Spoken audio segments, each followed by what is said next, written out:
¿Cómo están? De nuevo con el tema de las elecciones de Venezuela. En esta ocasión queremos poner énfasis en aclarar un poco las diferencias entre la elección de Venezuela y la elección de México, puesto que en su discurso prácticamente inicial, después de obtener los resultados en Venezuela, el ahora presidente electo Maduro hizo una comparación con la elección mexicana, un poco insinuando que en México se había obtenido también una diferencia pequeña entre los contendientes y, sin embargo, la oposición había aceptado este resultado. Pero esto no es exacto. Como sabemos, en México sí hubo una pequeña diferencia, pero con varios elementos muy diversos en relación con el resultado venezolano. En primer lugar, la distancia entre los contendientes. La distancia entre los contendientes en Venezuela es de cerca de 2 puntos porcentuales, digamos 1.78, 1.80. En cambio, la diferencia en México fue casi de medio punto porcentual entre Calderón y Andrés Manuel López Obrador, exactamente 0.56%. En consecuencia, por supuesto, la incertidumbre en México era mucho mayor que la que se obtuvo en Venezuela, es decir, la duda respecto al resultado en México fue mucho mayor que el de Venezuela. Esa es una primera diferencia importante, 3 veces mayor. En segundo lugar, en ambos casos la oposición protesta, recusa los resultados y se va, digamos, a la resistencia. Pero en el caso de México, a diferencia radical de Venezuela, la oposición encabezada por Andrés Manuel López Obrador fue una oposición absolutamente pacífica. El dicho popular de que durante los 2 meses del plantón de reforma, por ejemplo, y de las demás acciones que se hicieron a lo largo y ancho del país, no se rompió un solo vidrio, es un indicador de este carácter absolutamente pacífico de la resistencia de la oposición.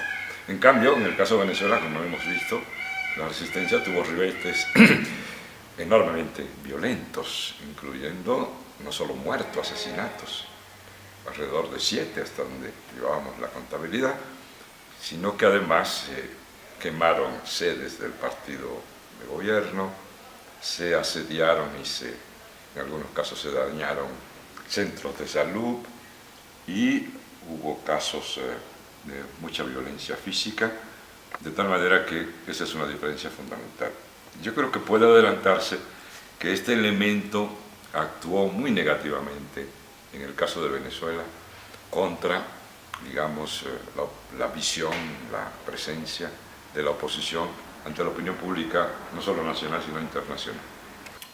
Y un tercer elemento es que, debido a los factores que ya indiqué en relación con las diferencias, lo que los expertos llaman la incertidumbre en los resultados electorales fue muchísimo más alto en el caso de Venezuela que en el caso, menos grave en el caso de Venezuela que en el caso de México. En el caso de México fue muchísimo más alto por 2 factores.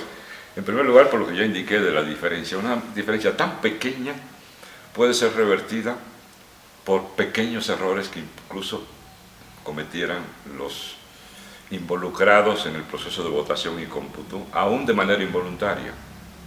Por supuesto, en el caso de México había además la presunción de que habían resultados no correctos debido a acciones dolosas, es decir, acciones que se cometieron con intención de defraudar.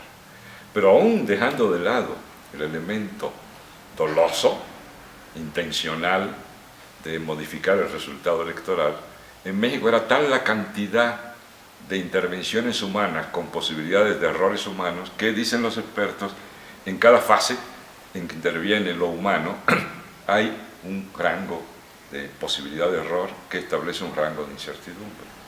Por tanto, cuando la incertidumbre es tan grande y la diferencia tan pequeña, no hay otro camino que un recuento para resolver el problema de incertidumbre. En el caso de Venezuela es muy diferente, puesto que el proceso electoral es casi completamente automatizado.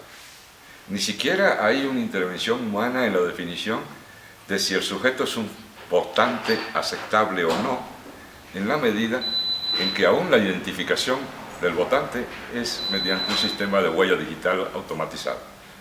En segundo término, cada una de las fases siguientes es automatizada. Por ejemplo, una vez concluida la votación en lo que en México se llamaría una casilla y en Venezuela una mesa electoral, no hay un proceso largo, complicado y con mucha posibilidad de modificación de los votos en favor de un candidato y en contra de otro, al levantar las actas de recuento, puesto que las actas en Venezuela son, digamos, entregadas automáticamente por el sistema de cómputo de Venezuela, sin que intervenga este factor que puede alterar o modificar los resultados.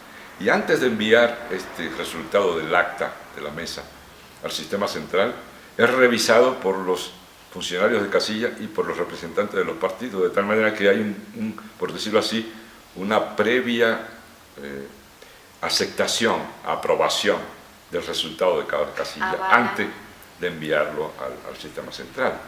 Todo esto disminuye muchísimo la posibilidad de lo que se llama un fraude electoral, es decir, en la medida en que no hay estas intervenciones humanas con intenciones o con posibilidad de cometer errores a la hora, por ejemplo, lo que ocurrió en México en muchos casos, de que en lugar de poner un número ponían otro por descuido, por error, sin mala intención, en lugar de 82 ponían 8 votos, por ejemplo, por decir algo.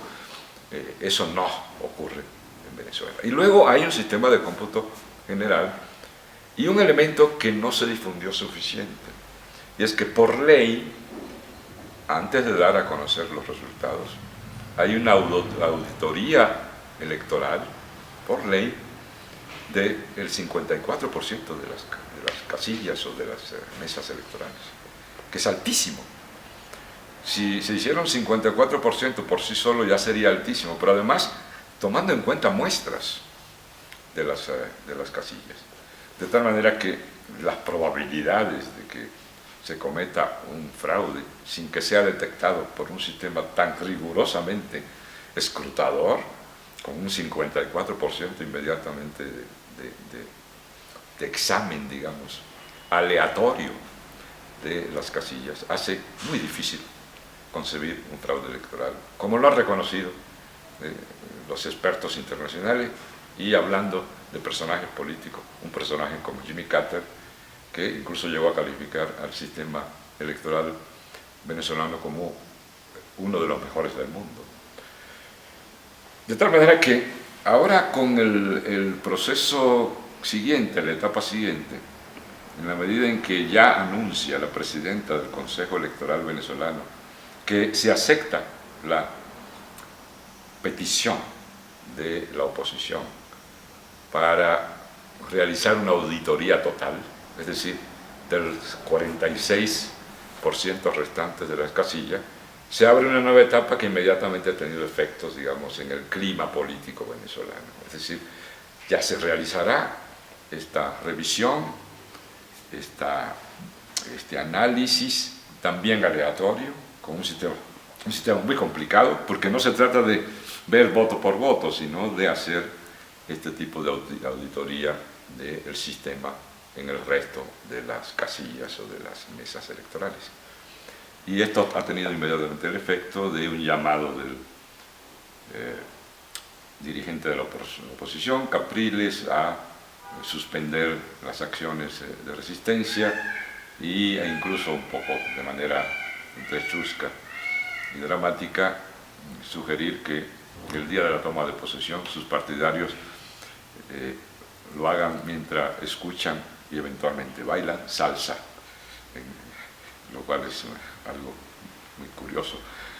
Pero lo importante es que esto crea aparentemente una nueva fase de la situación política del conflicto en Venezuela, que aparentemente lleva también las aguas a nivelarse y a serenarse. Y si se quiere obtener un grado adecuado de satisfacción de los contendientes y en consecuencia resultados adecuados para la paz y para la estabilidad política, hay que hacer los recuentos. Y en esto la izquierda debe ser muy clara y muy consecuente. Es decir, la izquierda, a diferencia de la derecha, no puede adoptar una posición de conveniencia respecto a esto.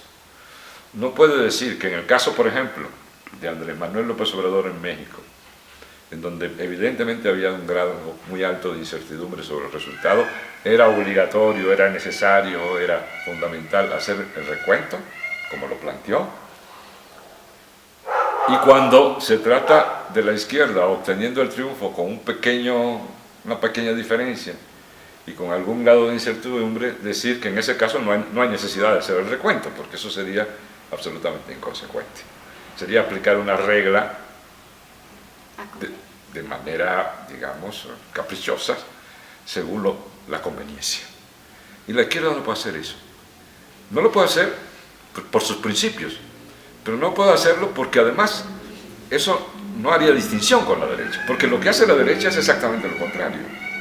Lo que hace la derecha es que cuando, como ocurrió en México, su candidato tiene una diferencia ínfima, casi sutil, metafísica, algo verdaderamente 0.56, ni 1% de diferencia. La derecha dice, no, eso es totalmente firme.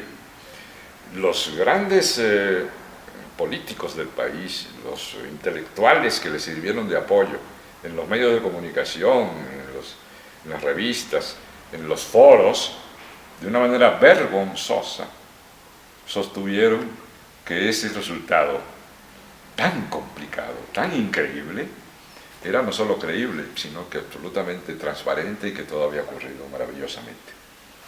Esos mismos ahora están pidiendo en Venezuela, donde el resultado fue 3 veces mayor y con menos incertidumbre, que allí sí se haga el conteo. Quiere decir que la derecha tiene una posición convenciera respecto al problema de la incertidumbre en los resultados electorales. La izquierda tiene que hacer una clara diferencia con respecto a esto, porque nuestros principios son otros. La izquierda es una corriente que respeta la voluntad popular y que insiste en que si hay duda, estas dudas se resuelven.